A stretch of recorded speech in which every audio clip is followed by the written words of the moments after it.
So Star Wars Outlaws is one of those games where you really do need to get lost in it and kind of spend a heap of time playing if you want to learn all of the little ins and outs that the game has to offer. There is plenty of stuff you can miss, and there's plenty of stuff that the game doesn't really tell you either. And so today we're going over 10 things you might not have known you can do in Star Wars Outlaws. Now the first one to me is absolutely mind-blowing because the game quite literally never tells you this, at least not in my experience. Anyway, I'm close to 60 hours in and have just finished my second playthrough, and as far as I know, the game never ever tells you this. You can actually use your speeder as a fast travel point, meaning you can get between places a lot easier, provided you are planning it out. Anyway, as you can see here, I've left the speeder and then I've actually just fast traveled over to Miragana, but because I didn't jump on my speeder to get to Miragana or fast travel and then call the speeder has actually stayed in the exact same spot. And so once I go back to the map, as you can see, I can actually just fast travel straight to my speeder, which, like I said, is something that the game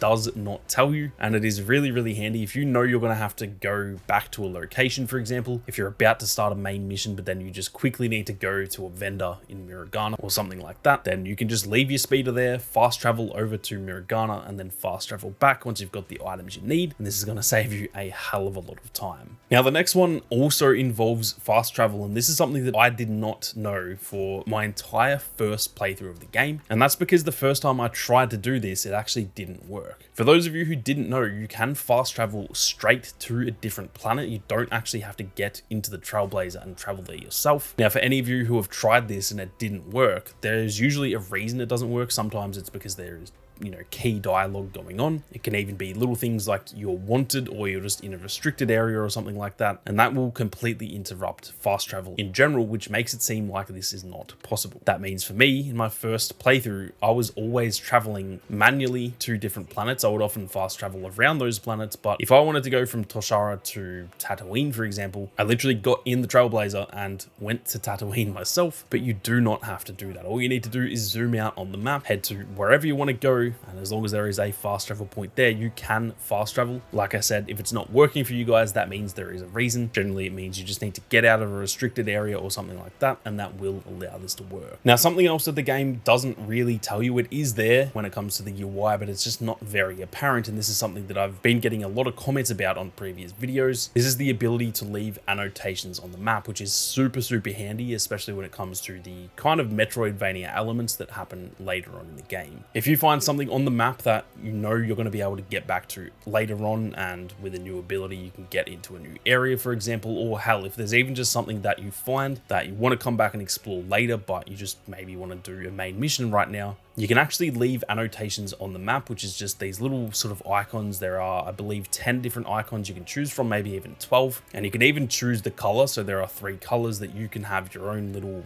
headcanon for what those colors are. The orange might be a restricted area. The green ones might be something you can go to right now. And the blue ones might be the most important areas, for example. And you can just leave a little icon on the map so that when you're wondering where that really cool place was that you wanted to explore, you've actually got the ability to kind of save them all on the map, and it makes them a lot easier to find later on. So do not sleep on that. That's something I really wish I made the most of in my first playthrough, because on my second playthrough it saved me so much time, and like I said, the game just doesn't really make this super obvious. Now, something else that is very handy to know, and this is probably more for those of you in the early game rather than people who are late into the game, but every single Syndicate territory in this game, as far as I know, even just the Imperial territories, all of them have the ability to sneak into them. You don't actually have to enter through the main gates, because obviously sometimes if you've got a bad reputation you can't get in there, but every single one has got a hidden little pathway that allows you to get in there, which I didn't know for my first probably 5 or so hours of playing this game. Now, obviously I'm not going to go through every territory in the game and show you the exact back door and stuff like that. There are quite a few territories in the game, but like I said, all of them will have one way or another to sneak in. So if you're wondering how to get into an area but you can't because you have a bad reputation, just look around and there will always be another way to get in.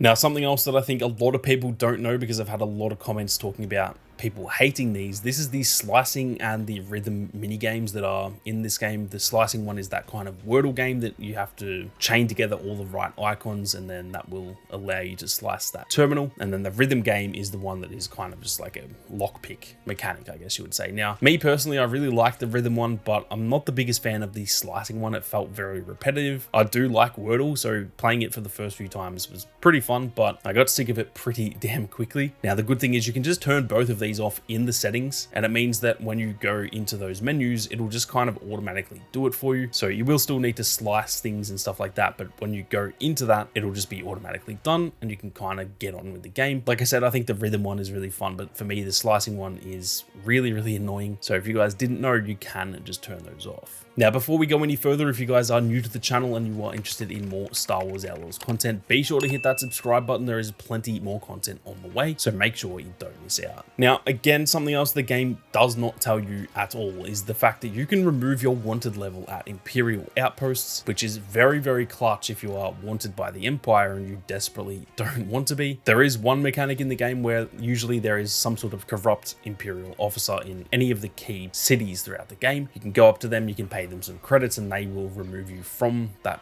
wanted list. But you can actually do this for free at most of the Imperial outposts that you'll find throughout any of the planets. I want to emphasize most because not all of these will give you the ability to remove that wanted level. For some reason, some of them just have a chest. But for most of these Imperial outposts that you'll find, if you just hack into the door and unlock it with that rhythm game that I mentioned earlier, when you go in there, there will be pretty much a big wanted sign with your face on it, and if you just slice that, it allows you to remove that wanted level as well as actually getting some credits that are pretty much the arrest credits. So that is something very handy to know that has saved me a lot of times in this game from kind of stopping the death troopers from chasing me, because sometimes the only way to get out of a wanted situation is just killing more stormtroopers, and that often brings in the death troopers. So hopefully this one can help you guys out. Now, something else I think a lot of people aren't going to know about is that you can actually earn passive income in this game through a moisture farm on Tatooine, just near Wayfar. It's not too far away, just over to the left of where you land the ship. There is this old rundown farm, and if you talk to the farmer, he is kind of stressed out about potentially losing this farm because he actually lost it to the Hutts in a game of Sabacc. Now, this will start a little quest line, and you can actually go to Bestine and play a game of Sabacc to win it back. And if you do win that game, you can then go back to the farmer, and he will kind of give you, I guess, royalty fees for that farm, meaning you will just earn passive income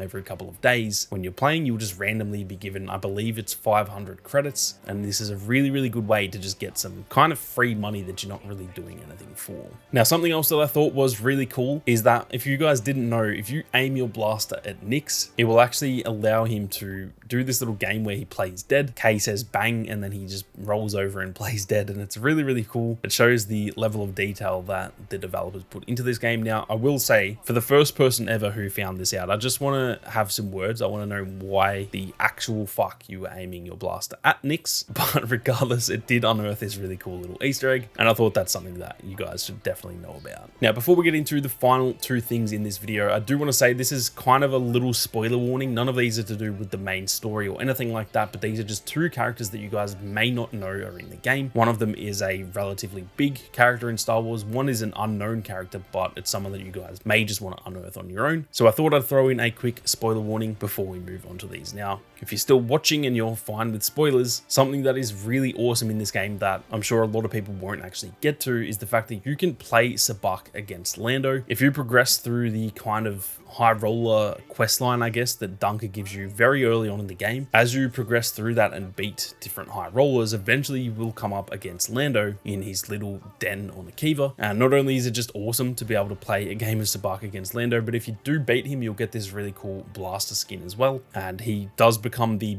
highest roller in the game as far as I know, meaning you can win about 1200 credits every single time you beat him, which I thought was really cool. Now, if you guys want some help beating Lando, I do have an ultimate Sabacc guide on all of the cheats, all of the best shift tokens, and pretty much how to play Sabacc without losing most of the time. So be sure to go and check that out if you want to beat Lando. Now, last but not least, we have got a hidden expert that is actually a BX commando, and this is in that middle slot in the ability menu that does not have a question mark like every single other expert in the game, because this expert is completely hidden. It's completely missable, and I'm pretty sure 90 to 95% of people who play this game will never come across this expert. His name is MT7, and like I said, he is a BX commando droid, the same as ND5. Not only does he have some really useful abilities, but he has a really, really cool quest line when it comes to kind of unlocking him as an expert. Now, to save the time on explaining it, I do have this in a previous video, a full explanation of how to unlock this expert. So if you guys do want to go and do this, be sure to go and check that video out. It has a full explanation over there, but it's something that I think most people, like I said, aren't going to find. It seems like there's only 8 in the game because all of the ones that are very easily obtainable have a question mark when they're not revealed yet. But like I said, with MT7, that is not the case at all. And that was